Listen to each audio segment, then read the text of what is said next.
잠언 13장 14절입니다. 이제 오늘 이 본문 말씀은 훈계를 저버리지 말아라. 그리고 또 뭐 자식 이야기로 가면은 훈계할 때 훈계, 징계할 때 징계를 해라. 뭐 이런 이야기들을 쭉 하고 있는 그런 본문입니다. 14절로 18절을 하나의 문단으로 볼 수 있고요. 19절로 23절 그리고 24, 5절 이렇게 나누어서 볼 수가 있습니다. 먼저 14절로 18절을 보면 14절에 생명샘에 대한 이야기를 합니다. 생명샘 같은 지혜다. 지혜 있는 자의 교훈은 생명샘이니 그래요. 이 지혜 있는 자의 교훈이 생명샘이다 할 때 이 샘이라는 것은 어떤 그 흐르는 냇물이나 강물 같은 것이 아니죠. 깊은 곳에서 솟아오르는 거잖아요. 생명이 그렇게 솟아오르는 것 같은 그런 묘사를 하는데 지혜가 그런 것이다 하는 거죠. 그래서 사망에서 벗어나게 한다. 15절 선한 지혜 이야기를 합니다. 선한 지혜는 은혜를 베푸는 것으로 나타나고 사악한 자의 길은 거기 보니까 험하다 이러는데 거칠다 이런 말이죠. 그러니까 지혜도 사악한 지혜가 있고 선한 지혜가 있고 생명샘 같은 지혜가 있고 그렇게 지금 나눠서 이야기를 해요. 우리가 앞에 1장부터 9장을 볼 때 지혜를 여호와를 경외하는 것이다 그렇게 말을 했는데 이 지혜를 여기서도 여호와를 경외하는 지혜 이렇게 놓고 이야기를 해도 될 것 같습니다. 그것은 생명의 샘 같은 거고 은혜를 베푸는 것으로 나타난다라고 지금 말하고 있습니다. 그 반대는 거칠다는 거죠. 그래서 16절 무릇 슬기로운 자와 미련한 자를 대조를 하죠. 이 슬기로운 즉 지혜로운 자와 미련한 자의 행동에 그가 가지고 있는 것이 사악한 것이냐 선한 지혜냐 생명의 샘 같은 지혜냐 아니냐 이것이 드러난다는 거예요. 그래서 이 무릇 슬기로운 자는 지식으로 행하거니와 미련한 자는 미련한 것으로 나타내서 그 결과도 다르죠. 18절을 보면 그 결과가 나와요. 훈계를 저버리는 자에게는 궁핍과 수욕이 경계를 받는 자는 존영이 이렇게 결과가 달라요. 이 훈계나 경계의 문제는 지혜를 받는 것과도 관련이 있는 표현이라고 할 수가 있습니다. 궁핍과 수욕, 욕됨이죠. 수욕이라는 말은 그리고 존영, 영광이란 존귀와 영광을 받는다. 그래서 어느 길을 따라 갈 것인가 하는 것을 이제 우리가 결정을 하고 결단을 해야 할 필요가 있다 하는 것을 14절로 18절은 우리에게 충고를 하고 있어요. 17절을 보면 악한 사자가 될 것인가 충성된 사신이 될 것인가 하는 것도 이야기를 하는데 이 악한 사자 충성된 사자 이 둘 중에 하나를 우리가 택한다기보다는 우리의 삶의 태도가 뭘 어떤 지혜를 따라 사느냐에 따라서 이게 나누어진다는 것을 말하고 있는 겁니다. 신약에 가보면은 고린도후서 5장 17절에 우리 새로운 피조물 되었다 하는 이야기를 한 뒤에 바로 5장 18절로 마지막 절에 예수 그리스도의 사신이 우리다 하는 것을 말하는데 이 예수 그리스도를 잠언식으로 표현을 해서 지혜라고 바꾼다면 우리는 지혜의 사신이죠. 근데 충성스러운 사신으로 살 것인가 악한 사자로 살 것인가 하는 것을 지금 묻고 있는 거죠. 우리는 세상 속에 보내진 사람들인데 어떤 그 사신으로 사느냐 하는 거죠. 생명의 샘 같은 지혜의 말씀을 누리고 그것을 드러내고 사망의 길에 빠진 사람들을 생명길로 인도해 가는 그런 사신으로 살아야 하는데, 그러려면 내가 먼저 그 지혜의 길에, 선한 지혜의 길에 있어야 하고, 그리고 훈계를 받아들이고 그 교훈을 잘 받아 적용하는 그런 삶을 살아야 가능한 것이죠. 그래서 이 14절로 18절은 바로 너의 삶은 어떤 길에 서 있는가 하고 묻는 거예요. 저와 여러분의 삶도 여기서 이 질문 앞에서 점검을 해야 할 필요가 있죠. 물론 이제 사람이 자기 자신을 제대로 객관적으로 정확하게 바라보고 나는 이런 길을 걸어온 인생이다, 저런 길을 걸어온 인생이다, 이렇게 말하기가 쉽지 않죠. 왜냐하면 다 자기 자신에 대해서는 너그러우니까. 뭐 그렇지 않은 사람도 있을 수는 있지만 대체로 후하잖아요. 그래서 정확한 판단을 하기가 어려운데, 이 판단의 근거는 성경이 말하는 이 지혜의 말씀에 기초하고 근거를 하는 것이다 하는 것을 알 수가 있습니다. 그래서 자신을 말씀으로 비춰봐야 하는 거죠. 19절부터 23절 이야기를 보면 이 본문에서 이 표현을 하지는 않지만 19절 하반절을 보면 미련한 자는 악에서 떠나기를 싫어한다, 이렇게 표현을 하는 것과 의인이 대조가 돼요.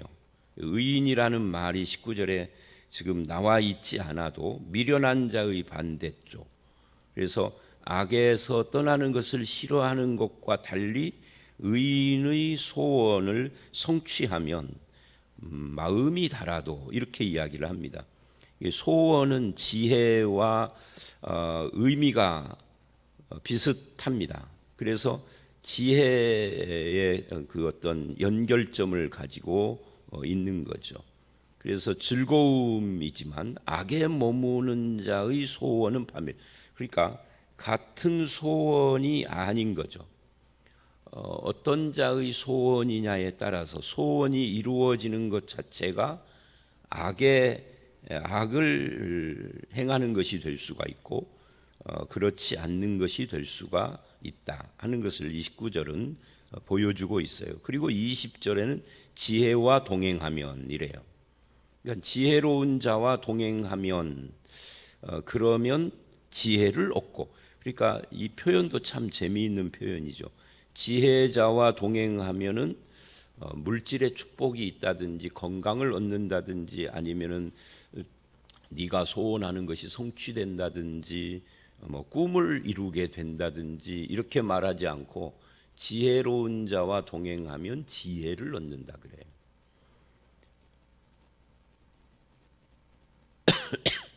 이 표현이 우리의 예상을 뛰어넘습니다. 근데 미련한 자와 사귀면 해를 받는다, 당연한 이야기를 하고 있다라고 말할 수 있죠. 그래서 누구와 동행하느냐에 따라서 인생의 결과물, 열매가 달라지는 것을 20절은 말하고 있습니다. 여기서 지혜로운 자와 동행하는 사람, 이게 이제 사실은 하나님의 백성들이어야 하는 것이죠. 그리고 내가 누군가에게 지혜로운 자가 되어야 하고 나도 지혜로운 자와 동행을 해야 하고요. 21절, 이 재앙은 죄인을 따르고 선한 보응은 악인에게 이르느니라. 이것도 이제 열매입니다. 지혜자와 미련한 자가 의인과 죄인으로 바뀌어요. 21절, 22절을 가보면은 그래서 의인은 미련한 자와 동행한 자에게 해당이 되는 거고, 미련한 자와 사귀면 해를 받는다고 20절이 그랬는데 여기서는 그것을 재앙으로 바꿨잖아요. 선한 보응 그랬는데 그게 20절에서는 지혜를 얻고 그래요. 그건 이제 이 지혜로운 자와 동행하면 이 의인 선한 보응은 의인에게 이르느니라. 의인이 지혜로운 자로 바꿔진 거죠. 그래서 재앙이 따르는 죄인의 길 걸어갈 것인지 선한 보응이 따르는 의인의 길, 지혜의 길을 따라갈 것인지 그것을 촉구하는 내용이라고 말할 수 있습니다. 22절 선인은 계속해서 선인, 의인, 지혜로운 자, 이게 계속 연결이 되면서 이게 같은 의미의 표현이라 하는 것을 알 수가 있죠. 선인과 죄인의 차이, 그 어떤 차이가 있느냐면 선인은 그 산업을 자자손손에게 끼쳐도 죄인의 재물은 의인을 위하여 쌓이느니라. 이 산업과 재물을 말하는데 같은 거죠. 그러니까 선인의 재물, 죄인의 재물. 이 죄인은 이제 미련한 자하고 관계. 그러니까 이 미련한 자, 지혜로운 자가 단지 머리가 좋은 자, 머리가 나쁜 자, 공부 잘하는 자, 공부를 못하는 자 이런 뜻이 아닌 것이 이 20, 21, 22절 이 세 절을 통해서 확 드러나죠. 미련한 자는 죄인이다라는 것을 분명히 하고 있는 겁니다. 지혜로운 자는 그러니까 머리가 좋은 자가 아니라 의인인데 하나님과 동행하는 자를 말하는 거죠. 의인이라는 것이 하나님과의 관계가 바르게 잡혀 있는 사람을 말하는 거니까 지혜로운 자와 동행한다는 20절은 결국 하나님과 동행하는 사람일 수 있어요.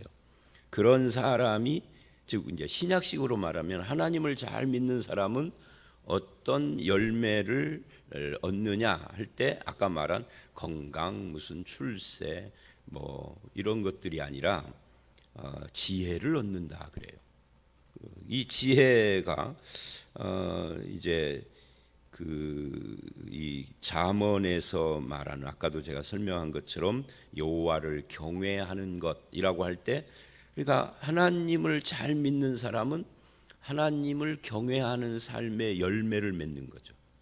거기에 그것이 이제 앞에 14절로 18절식으로 말하면 생명의 샘 같은 것이죠. 그렇게 어떤 삶을 살 것인가를 쭉 말을 하면서 23절 여기서도 어떤 길을 선택할 것인가 하는 것을 우리에게 묻고 있는 거예요. 가난한 자는 밭을 경작함으로 양식이 많아지거니와 불의로 말미암아 가산을 탕진하는 자가 있느니라. 그러니까 이게 참 잠언이 묘해요. 가난한 자가 누구냐 할 때 이게 돈이 없어 가난한 자일 수 있는데 뭐 그거는 뭐 당연한 거고 가난하니까. 근데 이 가난한 자와 대비되는 사람을 부유한 자라고 말하지 않아요. 부유한 자라고 말하지 않고 불의로 말미암아 가산을 탕진하는 자라고 표현을 해요. 그러니까 이제 이 두 번째 표현인 불의로 말미암아 가산 탕진하는 자의 반대가 가난한 자라고 하면은 이 가난한 자가 그냥 돈이 없는 가난만 말하는 건 아닌 거죠. 그것을 포함을 하지만 그래서 무엇을 대조하려고 그러느냐면 사실은 탕진하는 자와 부지런한 자를 대조를 하려고 하는 겁니다. 가난한 자는 밭을 경작함으로 이 밭을 경작함으로 이 말은 부지런하다는 것을 말하는 거예요. 자기 손으로 일을 하는 거죠. 이런 사람은 양식이 많아지거니와 이것도 결국은 선인과 죄인, 지혜로운 자와 미련한 자의 연장선에 있는 그런 표현이다라고 할 수 있습니다. 다시 정리를 하면 지혜로운 자는 하나님을 잘 믿는 자고 그 사람은 의인이고 선인이고 그리고 부지런한 사람이다. 반대쪽에 있는 미련한 자는 단지 머리가 미련한 자가 아니라 악인이고 죄인이고 그리고 가산을 탕진하는 허랑방탕한 사람이다. 이렇게 지금 이야기를 하고 있는 겁니다. 어떤 길에 당신은 서 있습니까? 하고 묻는 것 같은 그런 말씀이죠. 14절로 18절도 그렇게 너는 어느 길에 있느냐를 물었는데 이 19절로 23절도 그것을 물었다 하는 거예요. 그리고 이제 24절을 보면 갑자기 매를 아끼는 자, 부모 이야기를 해요. 자식 이야기를 하고요. 그러니까 지혜와 동행하는 자를 의인이고 선한 사람이고 선한 삶의 길을 가는 이런 사람이라고 그랬는데 왜 갑자기 부모 자식 이야기를 하느냐면 지혜와 동행하는 자는 자기뿐만이 아니라 그 지혜로운 길, 그 선한 길, 의인의 길을 자기 자식을 양육하는데도 반영하는 거죠. 그래서 내가 걸어온 믿음의 길을 자식에게도 그대로 너도 믿음으로 살아라고 훈계하는 사람으로 나온다. 이렇게 이 24절을 이해하면 될 것 같습니다. 그래서 이제 참된 사랑이 뭐냐 할 때 무슨 한 과목당 무슨 몇백만 원씩 하는 고액 과외를 시켜주는 강남 부모가 되는 것이 참된 사랑이라고 말하지 않고 자식을 미워하는 자, 매를 아끼는 자, 자식을 사랑하는 자, 근실히 징계하는 자, 무엇을 목표로 해서 징계를 하는가 하는 것을 여기서 숨겼는데 사실은 14절서부터 23절까지 쭉 말해온 것의 결론적인 이야기로 이것을 말하고 있다는 걸 염두에 둔다면 무엇을 위해서 자식을 징계하느냐는 거죠. 그 바로 지혜로운 길을 걸어가도록 선한 길, 의인의 길, 그런 길을 걸어가고 생명의 샘 같은 그런 어떤 지혜가 솟아나는 그런 길을 걸어가라고 자식을 근실히 징계하는 자라고 이것을 말할 수 있습니다. 그것을 하지 않는 자는 자식을 미워하는 것이다. 이건 오냐오냐 받들어주고 자식이 필요한 것은 뭐든지 다 해주고 이것이 사랑인 줄 우리가 알았는데 사실은 그것은 자식을 망치는 길이었더라. 그런 거죠.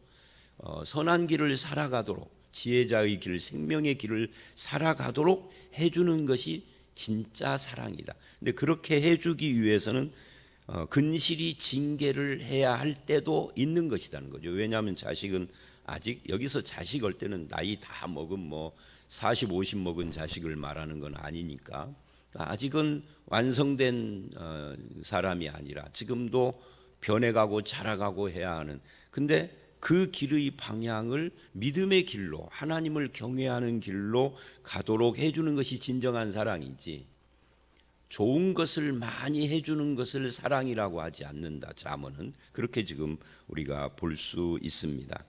그 결말을 이야기를 하죠. 25절 의인은 보식하여도 악인의 배는 줄이느니라. 그러니까 자식이 잘 먹고 잘 살게 하기 위하여서 우리가 양육을 하는 것 같지만 결과적으로 어떤 길을 가도록 그 양육을 하느냐에 따라서 결과가 달라진다는 거죠. 부모의 기대와는 달리. 물론 이 25절이 자식 이야기가 아닐 수도 있어요. 자식 이야기가 아닌 나 자신일 수도 있는 거죠. 그러니까 우리는 잘 먹고 잘 살기 위해서 열심히 부지런히 장사도 하고 직장도 다니고 일도 하고 그러는데 결과적으로는 줄이는 자가 되는 거죠. 어떤 경우에는 완전히 반대로 가는 거죠. 왜 그러느냐 하면은 하나님이 기뻐하지 않는 인생길로 가기 때문에 그렇다라고 이 결론을 내린 거예요. 자, 오늘 말씀 여기까지인데요.